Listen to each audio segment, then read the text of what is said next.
Welcome friends, आप सभी का फिर से एक बार स्वागत है हमारे चैनल पे। और आज हम बात करने वाले हैं आज थिएटर्स पर रिलीज हुई पहली फिल्म यानी कि कूली के बारे में। तो बात करें कूली के बारे में तो बात करने से पहले ये मैं सवाल जो है पूछना चाहता हूँ मेकर से या फिर आप लोगों से कि आपको क्या लगता है कि कूली फिल्म को ये जो ए सर्टिफिकेट मिला है ये सेंसर बोर्ड वालों ने जानबूझ के दिया है या फिर अपने वालों ने मांग के लिया है। मतलब लिटरली पूरी फिल्म के अंदर एक ऐसा सीन, एक ऐसा मोमेंट या कुछ भी ऐसा मुझे देखकर लगा नहीं कि यार इस जगह पर ए सर्टिफिकेट दे देना चाहिए था। कहीं पर भी कुछ ऐसा जो है फील ही नहीं हुआ। ओके ठीक है, कहीं एक आध जगह पर बैड वर्ड्स का यूज किया गया है बट वो म्यूट भी किया जाता तो भी कोई खास फर्क पड़ता नहीं किसी कैरेक्टर के अंदर, किसी सीन के अंदर। तो ये मतलब मेकर्स ने कोशिश ही नहीं की यूए लेने की कि मेकर्स को लगा कि यार ए सर्टिफिकेट ले लेते हैं तो बेटर रहेगा। Lokesh Kanagaraj plus A certificate means यहाँ पर नो कॉम्प्रोमाइज, ऐसा एक नैरेटिव सेट होगा, यहाँ पर पब्लिक के बीच में एक्साइटमेंट बनेगी।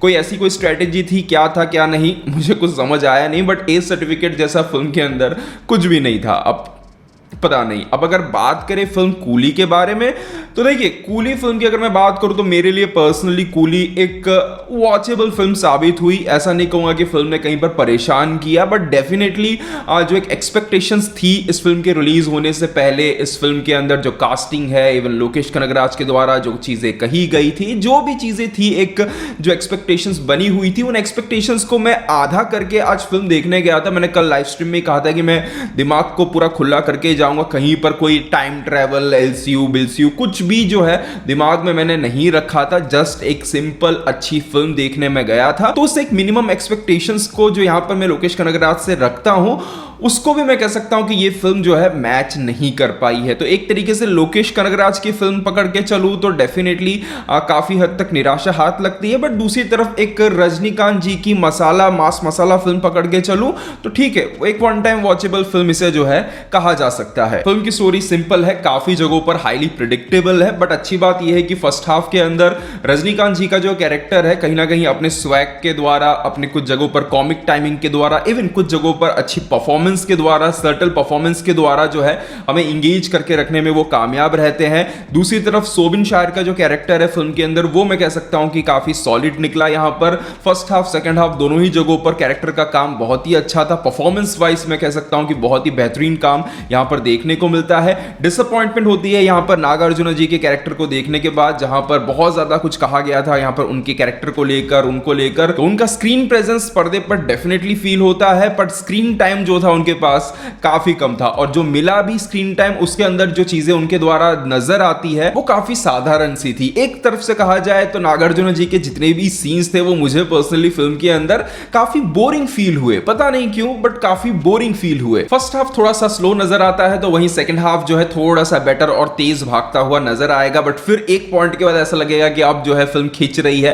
तो वो चीज आपको फील होगी। बट सेकंड हाफ की खासियत यह है कि सेकंड हाफ के अंदर फिल्म के दो अच्छे मोमेंट्स यहां पर देखने को मिलते हैं। सेकंड हाफ के अंदर चीजें भागती हैं, काफी सारी चीजें एक साथ होती हुई नजर आती हैं जिस कारण से फिल्म और थोड़ा अच्छी तरीके से इंगेज करके रखती है। और इसी बीच में मेंशन हाउस में एक फाइट सीक्वेंस देखने को मिलता है, कूली नंबर 5821 एक सीक्वेंस है, एक सीन है वो आता है। और उस पर्टिकुलर पोर्शन को देखने के बाद कह सकते हैं कि हाँ, ये है लोकेश कनगराज का स्टाइल और ये है लोकेश कनगराज का मास। हालांकि वहां पर उस दौरान जो एक्शन कोरियोग्राफी देखने को मिलती है काफी साधारण सी थी बट हाँ, कह सकते हैं कि जो बिल्डअप है उस ओवरऑल सीन के अंदर जो एक हल्का सा इमोशन चलता है वहां पर, और उसके साथ अनिरुद्ध का जो बीजीएम बजता है, ये सभी चीजें उस पूरे पर्टिकुलर पोर्शन को एलिवेट करने में कामयाब रहती हैं। इन सभी चीजों के अलावा यहां पर उपेंद्र जी की जो एंट्री हुई है, मैं कह सकता हूं कि फिल्म के अंदर सबसे सॉलिड एंट्री जो है उपेंद्र जी को दी गई है। बहुत ही बेहतरीन एंट्री मिली है उनके कैरेक्टर को। बट कह सकते हैं कि उस एंट्री के बाद उस कैरेक्टर को जिस तरीके का ट्रीटमेंट मिलना चाहिए था, प्रेजेंटेशन मिलना चाहिए था, वो जो है फिर मिस हो जाता है, वो उतना फिर नजर आ नहीं पाता है, बहुत ही मतलब साधारण हो जाता है। बट एंट्री जो थी उनकी बहुत ही सॉलिड थी। और मैं कह सकता हूं कि पूरी फिल्म के अंदर ये दो ऐसे हाई मोमेंट्स थे जो मुझे पसंद आए। अब ऐसा नहीं है कि फिल्म के अंदर और हाई मोमेंट्स नहीं थे बट मैं कह सकता हूं कि कहानी इतनी ज्यादा प्रिडिक्टेबल हो जाती है और लोकेश कनगराज अपने ही कुछ पुराने सक्सेसफुल फॉर्मूलाज को जब यूज करने लगते हैं तो वो चीजें जो है फिल्म के अंदर फिर वो एलिवेशन, वो हाई जो है फील नहीं करवा पाती है। इंटरवल पोर्शन फिल्म का अच्छा है बट क्लाइमैक्स की अगर बात करें तो क्लाइमैक्स अगेन काफी हद तक फ्लैट गिरता मिलता है। इसके अलावा अगर बात करें यहाँ पर आमिर मामू की यानी कि आमिर खान की एंट्री की, तो देखिए अगर आपने मेरा ट्रेलर रिव्यू देखा होगा तो उसके अंदर मैंने कहा था कि यहाँ पर आमिर खान का जो कैरेक्टर है थोड़ा सा फनी टाइप सा नजर आ रहा है और फिल्म को देखने के बाद भी जो है वैसा ही नजर आता है। टू बी वेरी ऑनेस्ट, वैसा कोई कैमियो का वो जो इम्पैक्ट होता है, कोई भी इम्पैक्ट यहाँ पर नहीं बन पाता है। थोड़ा बहुत एलिवेट किया गया है, जिस तरीके से रोलेक्स के लिए यहाँ पर हल्का फुल्का एलिवेशन विजय सेतुपति के द्वारा सुनने को मिला था, ऐसा हल्का फुल्का एलिवेशन यहाँ पर नागार्जुना जी के लोगों के द्वारा भी जो है यहाँ पर सुनने को मिलता है। बट फिर जो एंट्री यहाँ पर आमिर खान की होती है वो काफी फनी सी थी। और इवन ओके ठीक है, अगर आप मतलब कैरेक्टर को थोड़ा सा ह्यूमर का टच दे रहे हो ओके फाइन, बट फिर भी वो कैरेक्टर अगर आ रहा है, उसे इतना मतलब बड़ा दिखाया जा रहा है तो वो एटलीस्ट वो टक्कर का नजर आना चाहिए, बट नहीं आता है। बट हाँ, फिर वो जो एक कॉन्फ्लिक्ट का एंगल होता है उसे ही पूरी तरीके से गायब कर दिया गया है। कहानी के अंदर एक नया एंगल डाला गया है जो आपको फिल्म देखने पर पता चलेगा। बट ओवरऑल कहा जाए तो आमिर खान का जो कैमियो था बिल्कुल भी इफेक्टिव साबित यहाँ पर नहीं होता है। फ्लैशबैक पोर्शन की अगर मैं बात करूं तो यहाँ पर लोकेश कनगराज ने डेफिनेटली कुछ नया ट्राई किया है वॉइस के अंदर और जो एक रेट्रो फील देने की कोशिश की है, काफी बेहतरीन लगता है। डी एजिंग में रजनीकांत जी भी अच्छे खासे ही लगे हैं, थोड़ा सा एआई टाइप फील आता है बट फिर भी अच्छे लगे हैं। वहां पर डायलॉग्स वगैरह जो थे काफी अच्छे थे। बाकी अगर एक्शन की बात करें तो मुझे पर्सनली फिल्म का एक्शन काफी साधारण सा लगा।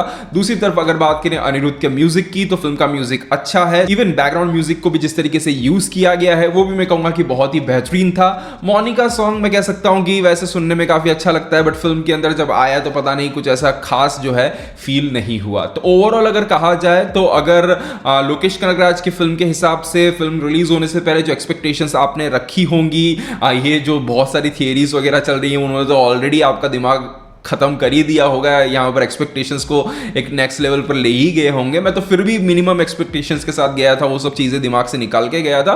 बट फिर भी अगर कोई ऐसी एक्सपेक्टेशंस थी, एक्स्ट्रा ऑर्डिनरी वाली एक्सपेक्टेशंस अगर आपकी होगी तो डेफिनेटली उस हिसाब से फिल्म कूली जो है एक एवरेज फिल्म है। बट अगर आप एक रजनीकांत जी की फिल्म देखने जा रहे हो जिसमें रजनीकांत रेगुलर जो चीजें करते हैं उससे थोड़ा सा कुछ डिफरेंट कर रहे हैं, डिफरेंट तरीके से उनके कैरेक्टर को रखा गया है, तो मैं कह सकता हूं कि एक time pass one time watchable film आप इसे कह सकते हो। तो ये था मेरा ओवरऑल ओपिनियन इस फिल्म को लेकर। अगर आपने फिल्म देख ली है तो आपको फिल्म पर्सनली कैसी लगी है कमेंट सेक्शन में जरूर बताइएगा। मिलते हैं हमारे अगले वीडियो में, तब तक के लिए बाय, टेक केयर।